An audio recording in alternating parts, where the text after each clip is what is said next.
Ipinahayag ng Philippine National Police ang suporta nito sa pahayag ng grupo ng mga retiradong general na kumundena sa mga ulat na umano'y destabilization plots sa gitna ng issue sa flood control.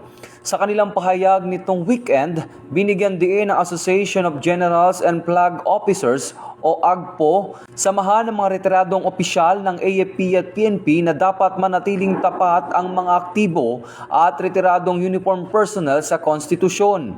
Ayon kay Acting Chief PNP Police Lieutenant General Jose Melencio Nartates Jr., mananatiling nakatuon ng PNP sa mandato nitong maglingkod at magprotekta sa taong bayan at patuloy na magpatatag sa hinaharap ng pangbansang pulisya.